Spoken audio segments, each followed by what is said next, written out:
दिल्ली कैदियों ने कैद खाने में नंगा नाच मचा दिया था जब उनको जिंदगी में पहली बार ज्योमेट्री बॉक्स मिला। इनको समझ नहीं आया कि इसका करना क्या है। उसमें से प्रकार निकाल के बोतल के ढक्कन में छेद कर रहे हैं, फिर उसके अंदर से पानी भर रहे हैं। आधे बच्चे को पल्ले ही नहीं पड़ रहा है कि ये दो मुंह वाले प्रकार का करना क्या है, तो वो बैठ के उसकी स्ट्रेचिंग खोल रहे हैं।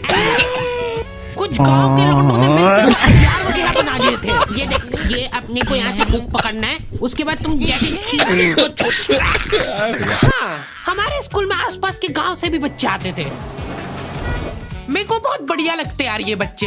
इनको तुम इनके बैग से ही पहचान सकते हो कि ये तो गांव से, क्योंकि इनके बैग की सबसे आगे वाली जेब में से हमेशा तेल टपकता रहता है। ये लोग लंच के नाम पे एक अचार की चीर और 3 पराठे भर के लाते थे स्टील के डब्बे में, जो रोज लीक कर रहा है। और ये लोग रोज अचार कैसे खा ले रहे हैं?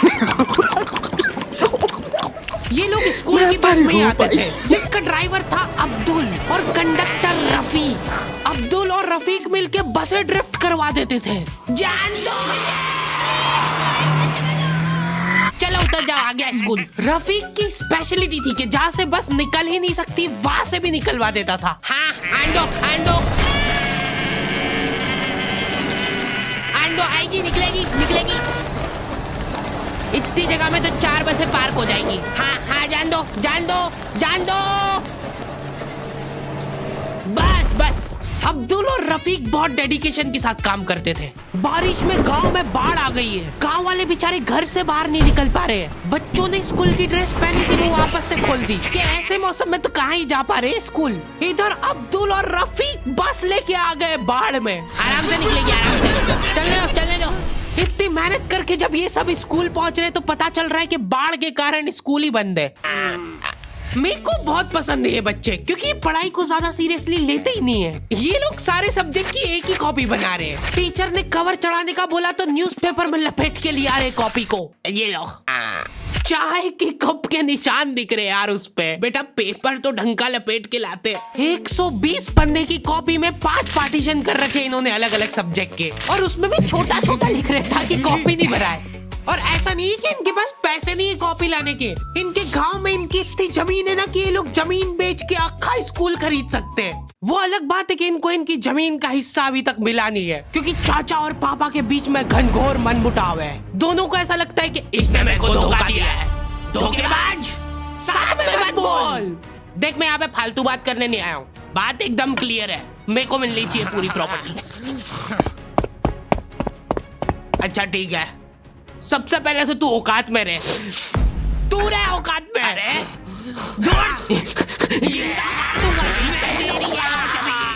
नहीं, दूर, अभी चालू नहीं हुआ है।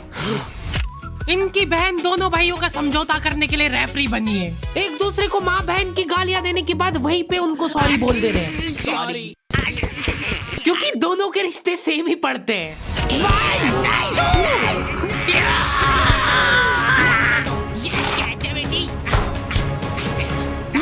जीत गया। ये देख कोर्ट कचहरी में मिलेंगे अब। तो अभी तक वो केस चल रहा है और वो चलता ही रहेगा जब तक पापा या चाचा में से कोई मर नहीं जाता। हमारी क्लास के बच्चे बहुत बतौकड़े थे, इनके मुंह का थूक खत्म हो जाता था बोल बोल के। अरे देखो, मैंने व्हाट्सएप स्टेटस डाला था उसका हाथ पकड़ के। अब उसको ऐसा लगा कि मेरा स्टेटस सबको दिखता है, पर मैंने सेटिंग्स में जाके स्टेटस सिर्फ उसको विजिबल कर रखा था। लॉन्डो से कुछ भी शेयर करना बहुत रिस्की काम होता है। मेरे को तो अच्छी लगती है यार कंचन। तुमने सिर्फ बोला है कि ये अच्छी लगती है, इधर लॉन्डो ने अफवाह फैलानी चालू कर दी। सर, उसको आंख उठा के मत देखना, भाई की बंदी है। जब भी वो पास से निकल रही है मत करो यार ये हरकत। वो इंटरेस्टेड होगी भी तो भाग जाएगी तुम्हारी हरकतों की वजह से। इतनी ज्यादा बकलोली सहन करने के बाद हमारे क्लास टीचर ने सोचा कि इनका सेटिंग अरेंजमेंट चेंज कर देते हैं। एक लड़का और एक लड़की बैठाएंगे, फिर देखते कैसे बात करते हैं ये। मेरे दोस्तों के पास जो लड़कियां बैठी वो बीच में बैग रख ले रही है ताकि गलती से भी ये दरिंदा उससे टच नहीं हो जाए। इनका तो फिर भी ठीक था, मेरी किस्मत तो बिल्कुल ही घटिया थी। जब तक मेरा नंबर आया लड़कियां ही खत्म हो गई हमारी क्लास की। अच्छा ठीक है, तुम अकेले बैठ जाओ। तो अब सभी बच्चों को फर्स्ट पीरियड तो मजबूरन ऐसे ही बैठना पड़ता था, लेकिन जैसे ही सेकंड पीरियड लगता था इस टीचर की क्लास के बाहर जाने में और अगले टीचर की क्लास में आने में 30 सेकंड मिलते थे हमको। उस 30 सेकंड में सब लोग अपने अपने झोले उठा के दौड़ रहे इधर उधर। जैसे ही अगला टीचर क्लास में आया, बेटा तुम सब हाफ क्यों रहे हो, तो सेकंड पीरियड में सब अपने दोस्तों के पास पहुंच जाते थे। लेकिन लड़कियों को उतनी भी सब्र नहीं है, उनको फर्स्ट पीरियड में भी बात करना है। व्हाट्सएप स्टेटस जो था वो सिर्फ उसको दिखा। क्लास के इस कोने से उस कोने तक इशारों में बातें हो रही है इनकी। लिप सिंक पढ़ ले रही है लड़कियां इतनी दूर से। या लौंडो को चिल्ला चिल्ला के बताने के बाद भी समझ नहीं आती आधी चीजें। अरे तो तुम इसकी कॉपी नानी के यहाँ क्यों लेके गए थे? सर वो मेरे को लगा मैं वहां जाके पढ़ाई करूंगा। इनसे घर में, स्कूल में, कोचिंग में कई पढ़ाई नहीं हो रही है और 4 दिन के लिए कहीं घूमने जा रहे तो उसमें बैग में कॉपियां भर ले रहे कि अब होगी पढ़ाई। वो भी दूसरे की कॉपी मांग के ले जा रहे हैं। वहां जाके सिर्फ कॉपी निकाल के सामने रख दी सबके, ताकि नानी के घर पे तुम्हारा एकदम रोला जम जाए कि लड़का दुनिया इधर से उधर हो जाए पर पढ़ाई नहीं छोड़ता है। लड़का दूसरे की कॉपी मांग के लाया है अपनी कॉपी कंप्लीट करने के लिए, जबकि स्कूल डेली जा रहा है अपना लड़का, फिर भी कॉपी इनकम्प्लीट रह जा रही है। और बात ये कि वहां जाके भी इनसे कॉपी कंप्लीट हुई नहीं है, उल्टा हुआ निकाल के रख दी थी और भूल के आ गए कॉपी।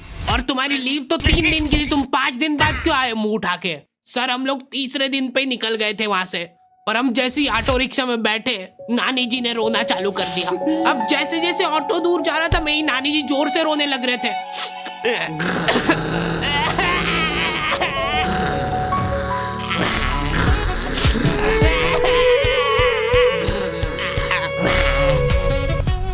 एक पूरा दिन तो इसमें हो गया सर हमारा।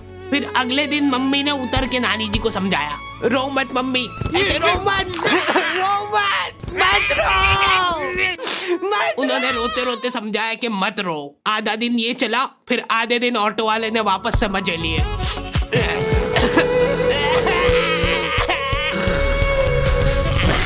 हाँ, बहुत हरामखोर टाइप बच्चे आते थे हमारे स्कूल में। हमारी क्लास के कुछ बच्चों को जने क्या चुल मची कि स्कूल में फोन ले जाते हैं और वॉशरूम में जाके वो फोन में गाने चला के झुंड बना के नाच रहे हैं।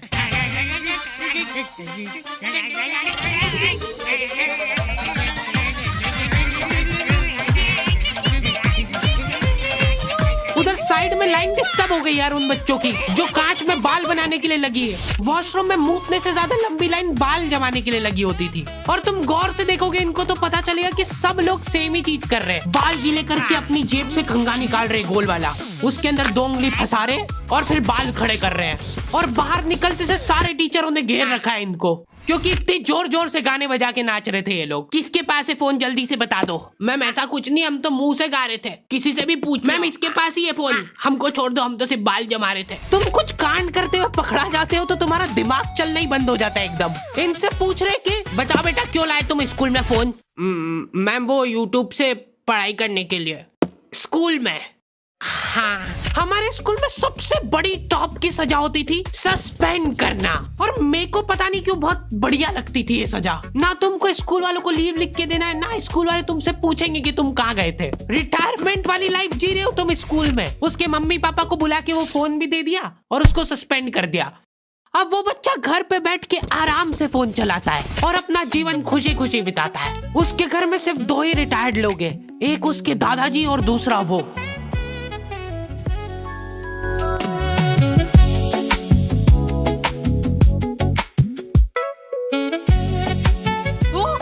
तो दी एंड हो चुका है। आई होप तुम लोगों को ये वीडियो पसंद आई होगी, और अगर नहीं आई है तो क्यों देखी।